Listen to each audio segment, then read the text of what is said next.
This is your news source evening bulletin for today, Tuesday, the 10th day of June in the year 2025.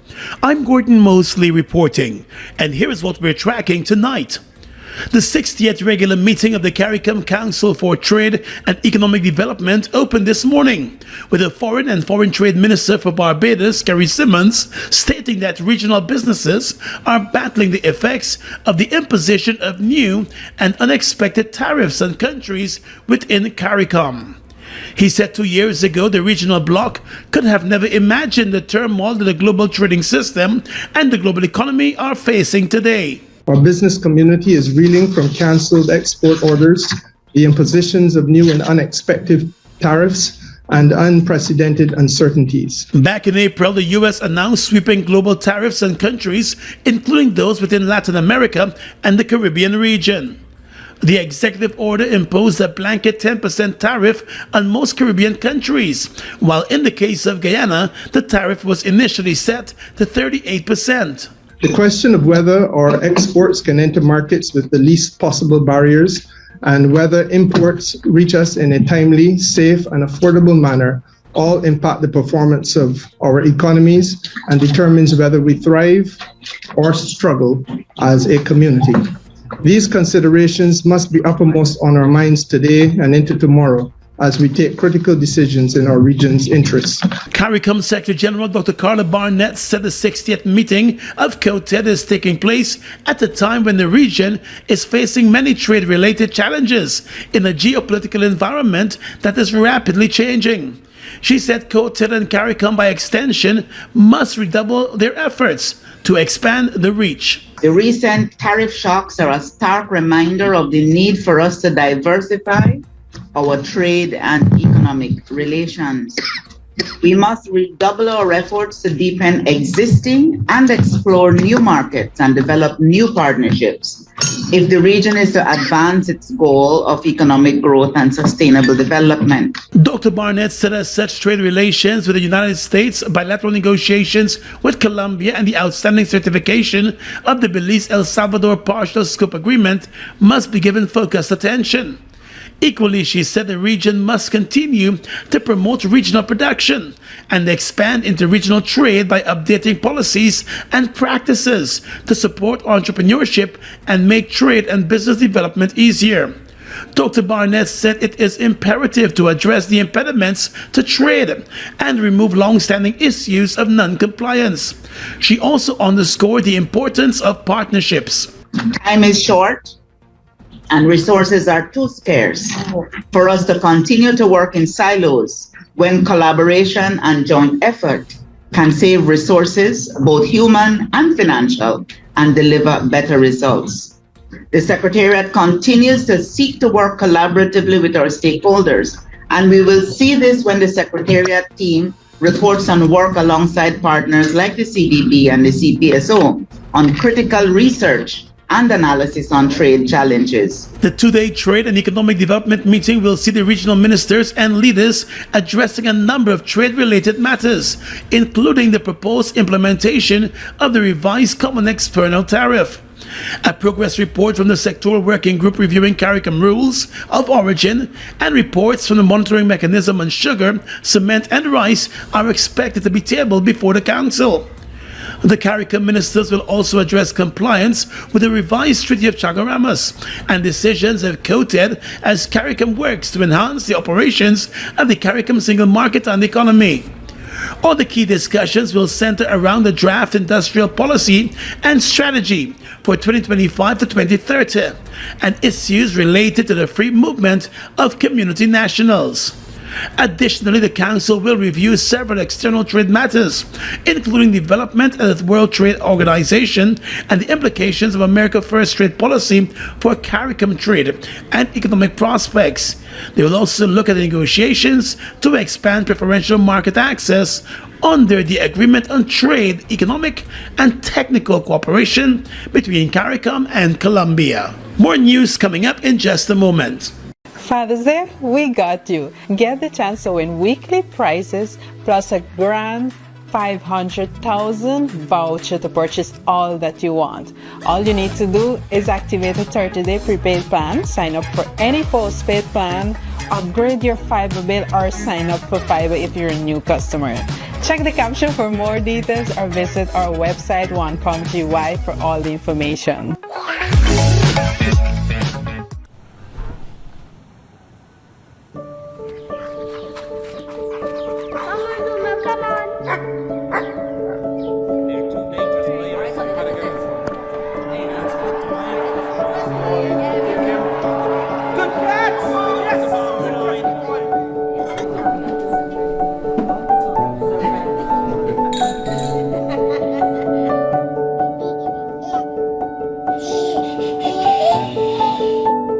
Your own home is so much more than just four walls, floors, and ceilings. It's a lifetime of great memories and stories. Come talk to us and start your journey home today. Republic Bank, we're the one for you. This June, magic returns to the stage. KFC and Super Stylistics proudly present the KFC Senior Category Mother and Daughter Pageant 2025. A celebration of fashion, family, food, and love, all wrapped in one unforgettable night. Walk into a world of fairy tale fantasy where elegance shines, stories unfold, and the bonds take the spotlight. Saturday, June 14th at the National Culture Center. Showtime 8 p.m. Tickets are available now at the National Culture Center box office. The KFC Senior Category Mother and Daughter Pageant. One night, one stage, a lifetime of memories.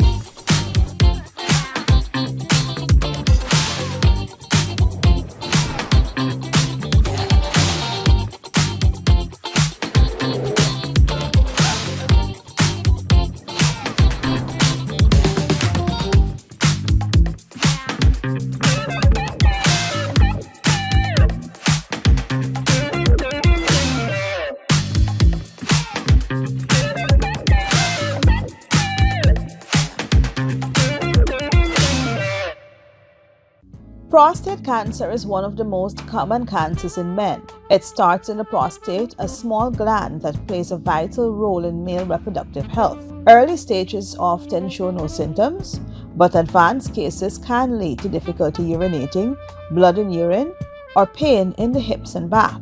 Risks increases with age, family history, and lifestyle. Luckily, early detection saves lives. Simple screening like the PSA test or a routine checkup can make all the difference. Don't wait. Take charge of your health. Talk to your doctor about prostate cancer today. Early detection could save your life.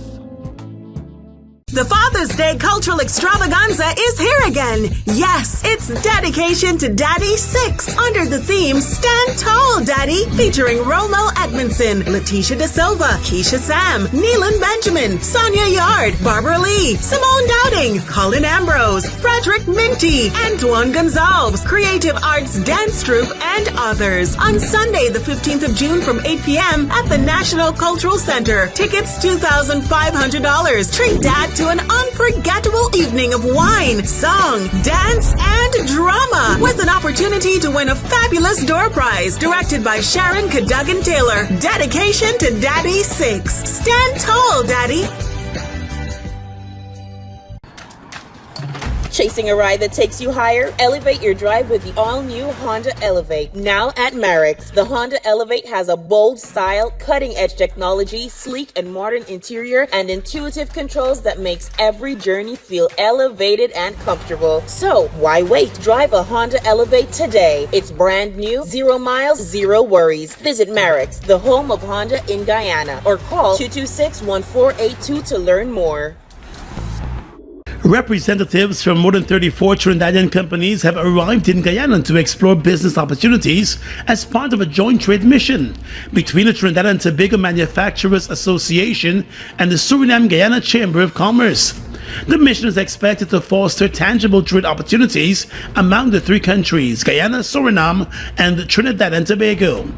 At the launch of the mission this morning at the Pegasus Hotel, Chief Executive Officer of the Suriname-Guyana Chamber of Commerce, Rahul Lindar, said the mission reflects a shared commitment of the organization and the Trinidad and Tobago Manufacturers Association to deepen trade ties, strengthen regional value chains, and create new pathways for investment. Further describing it as bold, timely, and collaborative, he said the trade mission is the embodiment of what CARICOM and the CARICOM single market and economy represent. In terms of CARICOM, trade still accounts for 13 to 15% among its member states. That figure to us could be a challenge, but it could also be an opportunity.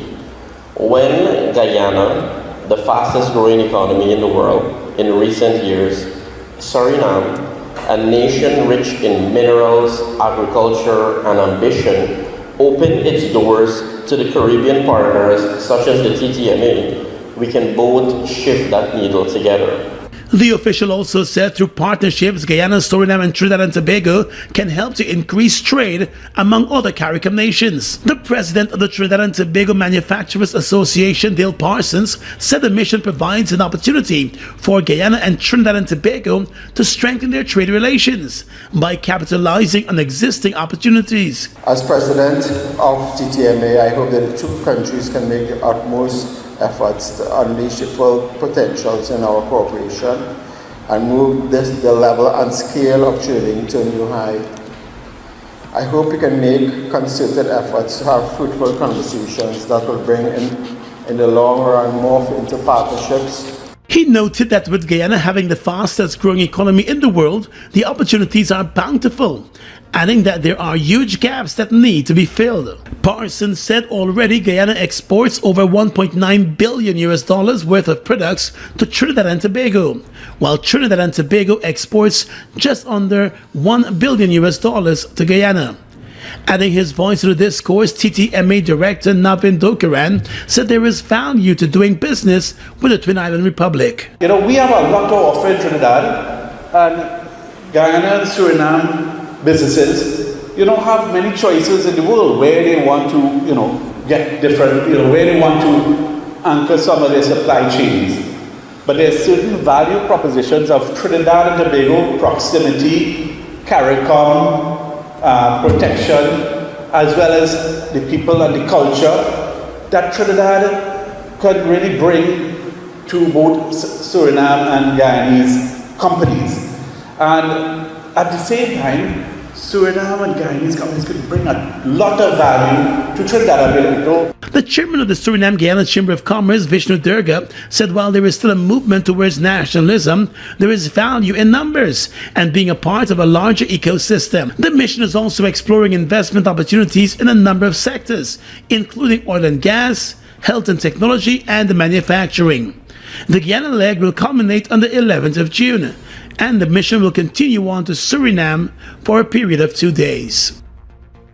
Let's tell you now that 6 Guyanese men and a Guyanese woman were deported from the US to Guyana today aboard a special chartered flight that also made drop-offs in other countries. According to reports, the deportations form part of the US government's crackdown on illegal immigration. The jet touched down in Guyana just before 3 o'clock this afternoon and was met on the tarmac by officials of Guyana's Immigration Department and police investigators from the Criminal Investigations Department. The 7 deportees were taken off the aircraft and handed over directly to local immigration, and then taken into custody for processing by the Criminal Investigations Department. Local immigration officials were seen in conversation with the U.S. Customs and Border Patrol agents who accompanied the deportees on the flight. There are reports that the flight made a number of stops before arriving in Guyana and was expected to make a few more stops in other countries to put off other deportees before heading back to the U.S. The identities of those deported today were not made known, and the reason for their deportation has also not been revealed.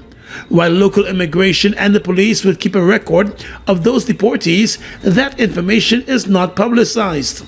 The U.S. government has been cracking down on illegal immigrants in a number of communities across the U.S. Many of them, when arrested, would be given the option to fight their case in court or be removed voluntarily from the U.S. In the world of politics, the Alliance for Change is rejecting the perception that its demands led to the breakdown of coalition talks with the APNU. In a statement today, the AFC leader Nigel Hughes said his party never demanded the presidency in a coalition. He also said there was never any insistence that the AFC's nominee must lead the coalition. Mr. Hughes said, on the contrary, the Alliance for Change has consistently advocated for a consensus candidate, one who commands broad national respect and credibility, and who represents a genuine third-party alternative to entrenched political positions.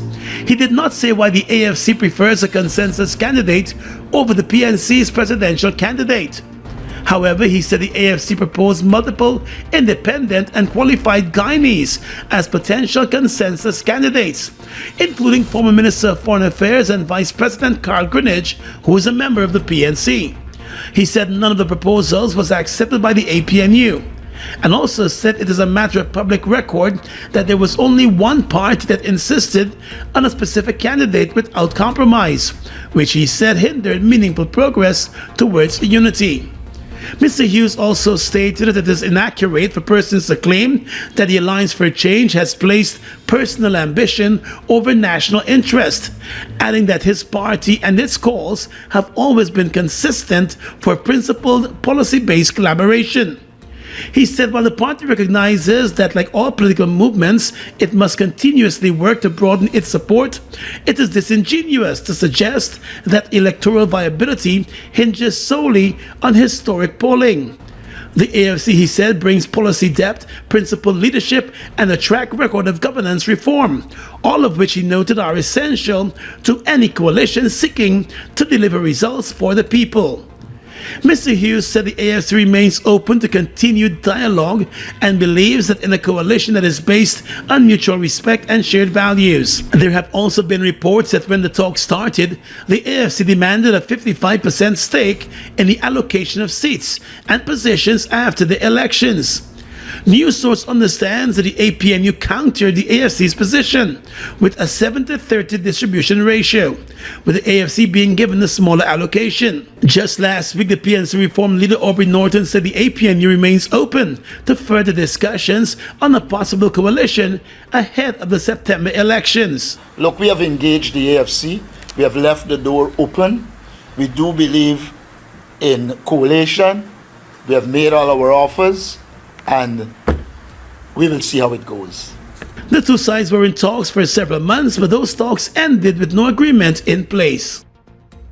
Gecom will be conducting a claims and objections exercise commencing June 16, 2025 to produce an official list of electors for the conduct of general and regional elections on September 1, 2025. If you will be 18 years or older by June 30, 2025 and you are a Guyanese citizen by birth, descent or naturalization, or a citizen from a Commonwealth country living in Guyana for 1 year or more, you are eligible for inclusion in the OLE. Gecom will post the preliminary list of electors PLE in all of the registration divisions for you to check if you are listed, and if so, whether your particulars are accurate. If you have changed your address since you were registered, you need to visit the Gecom registration office responsible for your new area of residence to apply for a transfer. If you do not apply for a transfer, you will have to go to the polling station where you will be listed to vote based on your previous residence. Wednesday, June 18, 2025 is the last day you can apply for a transfer during this exercise. For more information, contact Gecom on 225-027729 or visit www.gecom.org.gy. Guyana, it's time to uncap your weekend.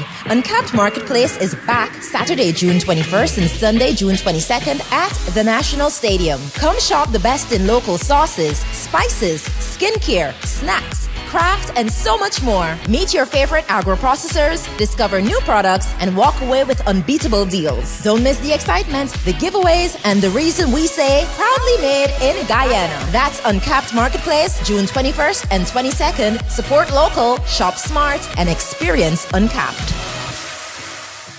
New York City, summer is about to get hot. Saturday, August 2nd, SR Hamilton LLC presents Gospel Infusion. Featuring Samuel Meadows, Psycho, Eddie Neblett, Sean Daniels out of Trinidad, Carlvin Burnett, Christelle Brandt, Sherilyn Maloney, DJ Kesta D, and many more at the South Jamaica Multi-Service Center, 11402 Guy R. Brewer Boulevard, Queens, New York. Gates open at 4 p.m. Showtime 5 p.m. Get your super early bird tickets for only $50. General admission $70. Pay more at the gate and limited VIP $100 all inclusive. Come and experience the outpouring of God's grace Saturday, August 2nd. For more information, visit Gospel Infusion on Facebook and Instagram.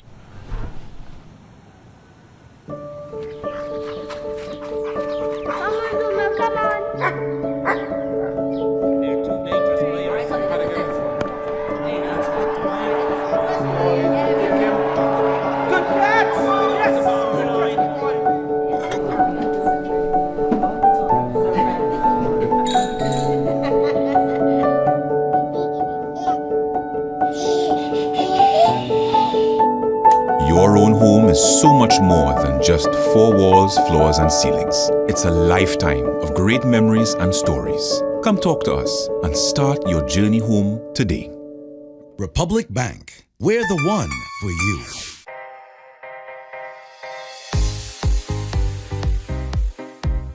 Need small appliance for your kitchen? Giftland have it. Need fridge or stove? Giftland have it. Speakers or laptop? Giftland have it. I'm telling you, Giftland have everything. And don't get me started on TVs. 58 inch, 65 inch, 70 inch, 75 inch. All sizes in leading brands. Best thing about it, they give a warranty. Man, Giftland is the place for all your electronics purchases.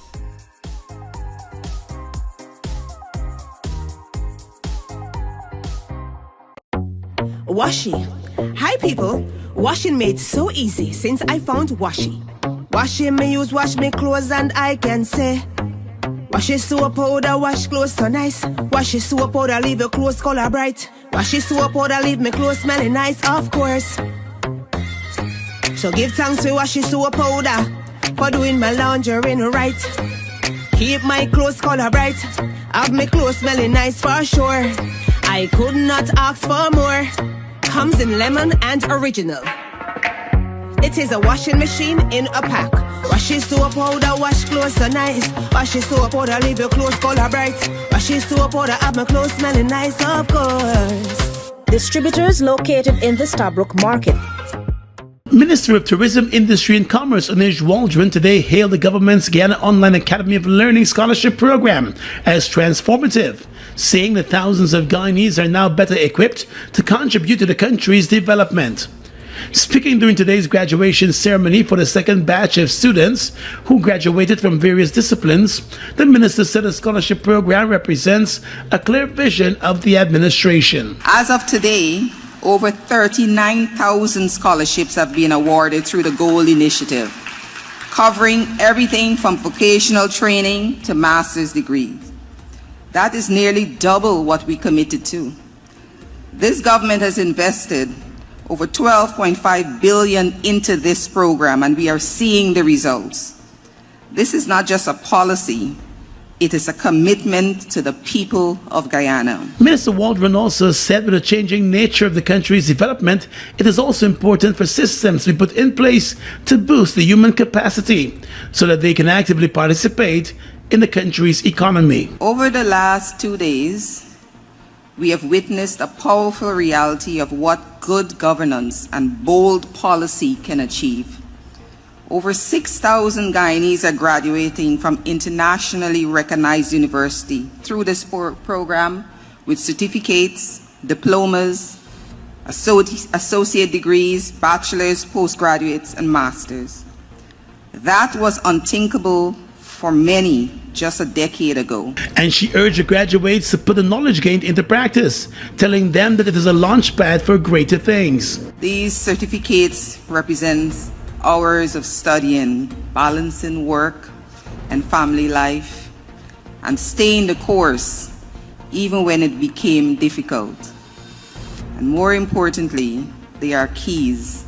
Yes, keys that will unlock new career paths, business opportunities, and personal growth. Meanwhile, the director of the scholarship program, Professor Jacob Opodei, said the GOLD program continues to change the lives of Guyanese who can earn a certificate from the comfort of their homes from recognized universities around the world. Tonight, officials here in Guyana have confirmed that a man who arrived in Canada on the 26th of May aboard a flight from Guyana and Trinidad and Tobago and was busted with cocaine in his shoes boarded that flight in Trinidad and Tobago and not Guyana. News source has been able to confirm the man's identity as Ryan Pinas, who is a 25-year-old French national. Officials familiar with the investigation surrounding the drug bust at Toronto's Pearson Airport said a man boarded a Caribbean Airlines flight in Trinidad and Tobago. The flight made an in-transit stop in Guyana to pick up additional passengers before continuing on to Canada, a security official confirmed. The official said the passenger and his bags never left the flight during the stopover in Guyana. On arrival in Canada, the French national was singled out for additional searches, and it was during those searches that 7.7 pounds of cocaine was discovered in several pairs of shoes in the man's bags. He was arrested. The Canadian authorities have not indicated what charges have been filed against him. Under the theme A Symphony of Love, the 32nd annual Mother and Daughter pageant, one of Guyana's most anticipated events, will take place this coming Saturday at the National Cultural Center. This year, the event will also showcase fathers and sons, as it is being hosted on the eve of Father's Day. The Mother and Daughter pageant, initially founded by educator Mrs. Ingrid Fung, is now hosted by her Super Stylistics company, with support from the Ministry of Culture, Youth and Sport. Organizer of the show, Dr. Sulan Fang Brown, today said one of the highlights of this year's pageant is the introduction of a non-competitive showcase, which includes the fathers and their sons. This year's edition introduces a special non-competitive showcase of fathers and sons, making the 2025 pageant a true celebration of the entire family unit. Each day this week features fathers and sons pairs will be revealed via the pageant's official platform on Facebook and Instagram, building anticipation for an unforgettable show night. The pageant consists of 3 categories, with Igloo supporting the junior category, while SAP Properties has given its support to the middle category. And KFC stands as the proud sponsor of the senior category and the red carpet experience. That's according to the marketing representative from KFC, Charmin Farnham. This year, we are once again happy to be a proud sponsor of the senior category of this beautiful mother and daughter pageant. In addition to that, I am excited to announce that we are also sponsoring, for the first time this year, the KFC red carpet experience, where elegance, excitement, and flavor come together. Tickets for the event are being sold at the National Cultural Center, and each ticket holder will be automatically entered into a grand door prize drawing for a Mystery International trip. The winner will be announced at Saturday's show.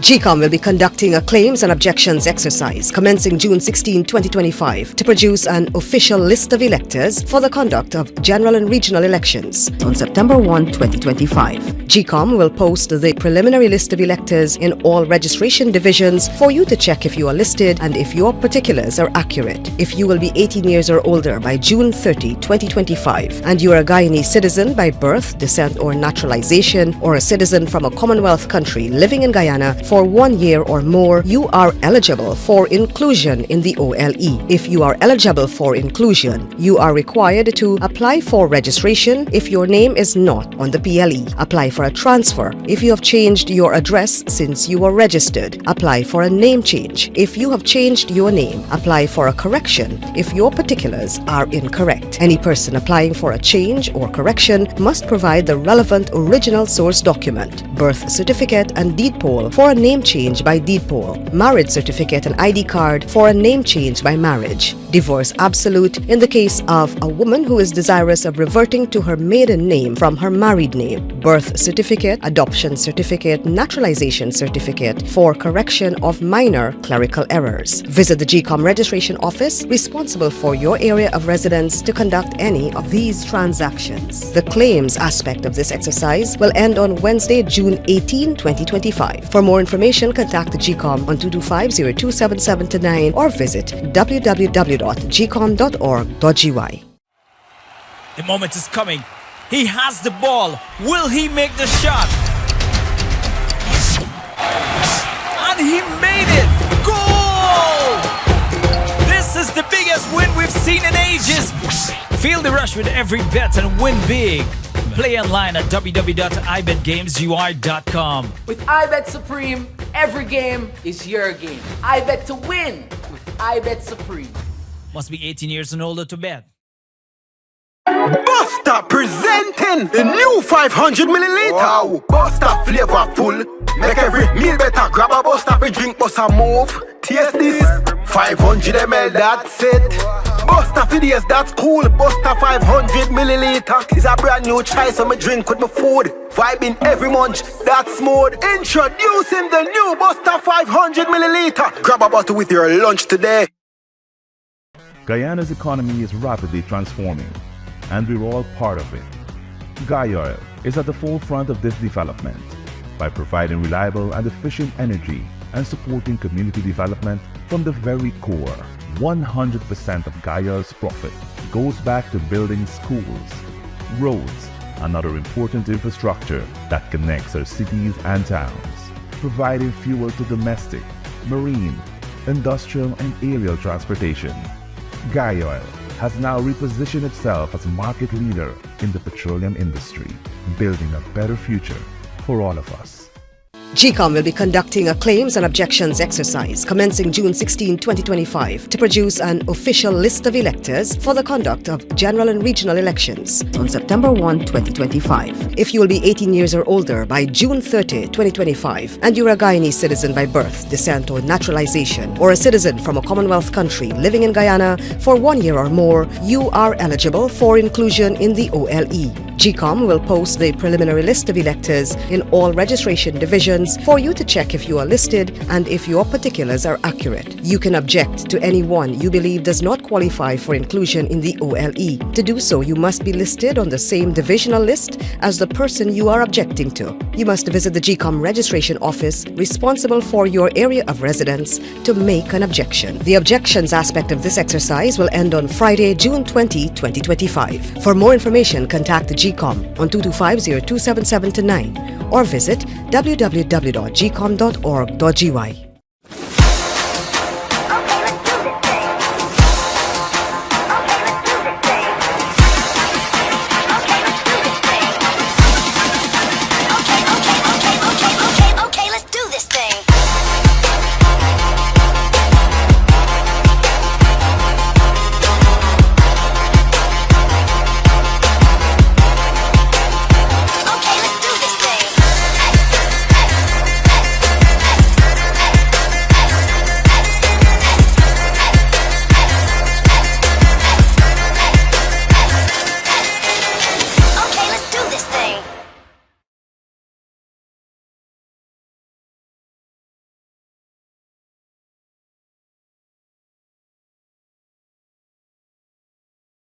With your regional and international news tonight, I am Svetlana Marshall in the region.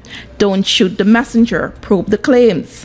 This is the advice of a senior Venezuelan government official to the Kamla Persad-Bissessar administration amid continuing diplomatic tension between the neighboring countries. Speaking during a media conference on Monday, Venezuela's Minister of Interior, Justice and Peace emphasized that TNT's aggression was misplaced. He said the allegation that weapons were trafficked into Venezuela from Trinidad and Tobago is no reason to attack the Spanish-speaking country, adding that it would serve Trinidad and Tobago well to investigate the claim. He also asserted that Venezuela does not interfere in the affairs of Trinidad and Tobago, nor does it have any plans to enter its territorial waters.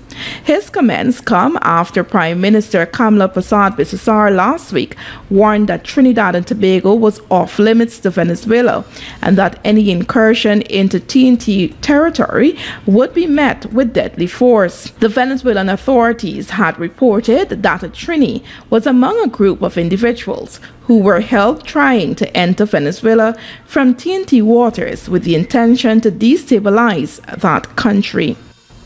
The government of Jamaica is committed to introducing front-of-package warning labeling as a policy tool to support healthier food choices, says Director, Health Promotion and Protection in the Ministry of Health and Wellness, Dr. Simone Spence.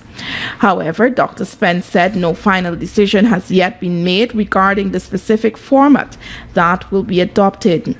Dr. Spence was speaking at the launch of Fix My Food Jamaica, youth-led advocacy for healthier food environments, held at the Spanish Court Hotel in Jamaica, Kingston.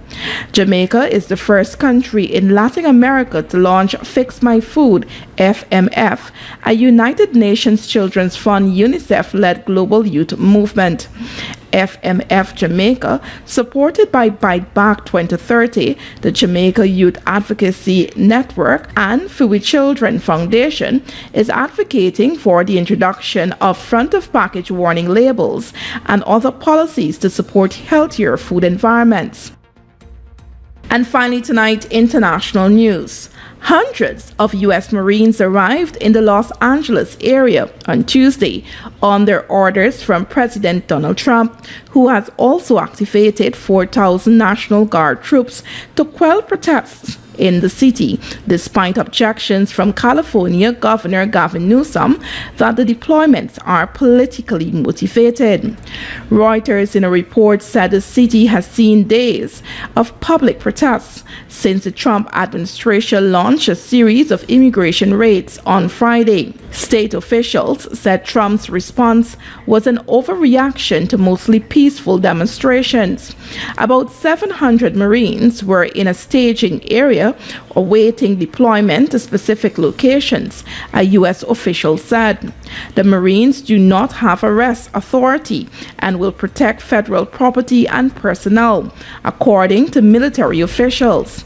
There were approximately 2,100 Guard troops in Greater Los Angeles on Tuesday, with more on the way, the official said. And that's your News Source Evening Bulletin for tonight.